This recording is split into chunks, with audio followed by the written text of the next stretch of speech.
เทคนิคลักในการสอบหาคำตอบในโจทย์ที่เป็นแบบนี้เนาะข้อที่29 30ในการสอบเสร็จจบ3ม7วิชาคณิตศาสตร์2023 24เนาะข้อที่29ว่าค่าหน่วยซุปของ f x เท่าลบ2ซีนกำลัง 2x บวก cos x บวก3เท่ากับข้อใดคำตอบแม่งกอขอคองอโอเคฉะนั้นเรามาเบิ่งนำกันเลยเนาะข้อที่29ว่าค่าหน่วยซุปของตำรา f x ลบ2ซีนกำลัง 2x บวก cos x บวก3เท่ากับข้อใด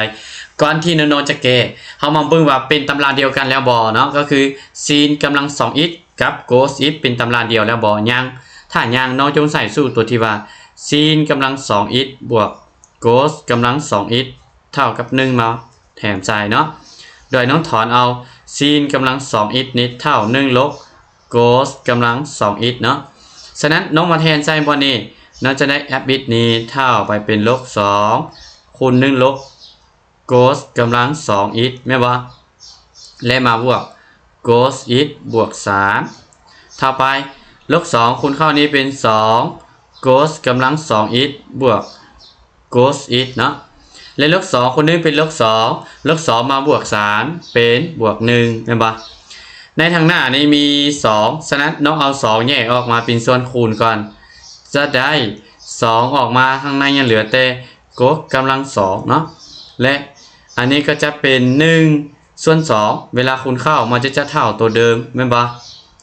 เพื่อให้มันเข้ากันเอกผลขวัญจืออาจารย์ตื่น2ใส่บ่นี้ฉะนั้นต้องเป็น4เวลาฮอนกันจึงจะเท่าตัวเก่าเนาะโอเคในเมื่อตื่นเป็น1ส่วน4ใส่แล้วเนาะเราจะเห็นว่าเข้ากันเอกผลขวัญจือตัว a บวก 2ab บวก b กำลัง2เท่า a บวก b ทั้งหมดกำลัง2แม่นบ่ฉะนั้น b เป็น1ส่วน4ก็เลยเป็น1ส่วน4กำลัง2ลบให้กับ1ส่วน4ด้านข้างที่ว่าบวกเข้าแล้วต้องลบออกเนาะเพื่อให้มันเท่าเดิมแล้วเราจะได้ f x นี้เท่ากับเด้อส่วนนี้ทั้งหมดกลายเป็นเอกผลจะได้มาเป็น2คูณ cos x มาบวก1ส่วน4ทั้งหมดกำลัง2เนาะแล้วก็อยู่ในบนนี้นี่น้องจะเห็นว่าลบ1ส่วน4 2นี่คูณเข้าเป็น1ส่วน4กำลัง2เป็น1ส่วน16เนาะ2คูณเข้าหารไปเป็น1ส่วน8บวก1และเราจะได้ f x เท่ากับ2คูณ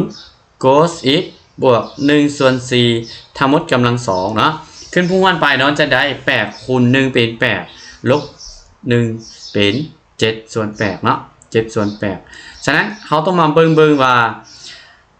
เราต้องมาเบิ่งในคันฐานนี้เบิ่งว่าเนาะเห็นว่า a นี้เท่า2ไม่บ่ a เท่า2ถ้าทางหน้านี้เท่า2แสดงว่ามีค่าน้อยสุดเด้อ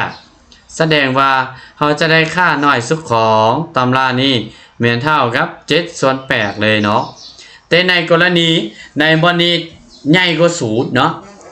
น้อยกว่า0มันจะมีค่าใหญ่สุดแล้วเวลาน้องไปหาค่าน้อยสุดนี้น้องต้องอิงใช้กับเงื่อนไขตัวว่า cos อยู่ระหว่างลบ1ไปหา1เนาะเอาตัวนี้ไปแทนใส่จุดถึงนี่หาค่าใหญ่สุดน้อยสุดแต่ในข้อนี้บ่จำเป็นแล้วเนาะเราจะได้คำตอบในข้อโอเคเข้าไปพื้นต่อข้อที่30ข้อที่30นี่ว่าเคได้ข้อ k x เก้าหาสูงของตาม x ลบ sin x ส่วน x กำลัง3เนาะที่จริงแล้ววันนี้ถ้ามันบ่มีกำลัง3เขาสามารถเอามาจับคู่แล้วก็เอาค่าของขอบเขตมาแทนใส่ได้เลยเนาะแต่ในเมื่อมันมีเป็นกำลัง3เราต้องผ่านเปลี่ยนก่อนจะได้เป็น x เก้าหา0และต่างนี้น้องก็มีสูตรว่าเท่า sin x ส่วน cos x เนาะลบให้กับ sin x เนาะส่วนให้ x กำลัง3ขึ้นพุ่งห้วนไปเลยเนาะ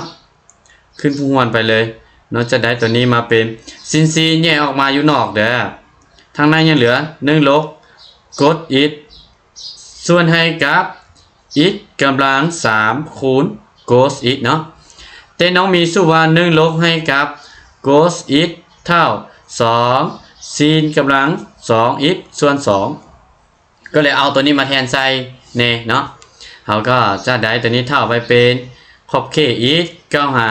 0และ sin x บนนี้ทางหลังก็จะเป็น sin กำลัง2ของ x ส่วน2น้องต้องเอาตัวนี้มาแยกให้มันได้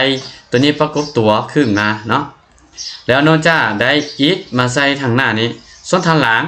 ต้องให้มันเป็น x ส่วน2นี่ ทั้งหมดกำลัง2แม่นบ่และให้เมื่อเป็น x ส่วน2ทั้งหมดกำลัง2ในวันนี้มันก็ต้องเป็น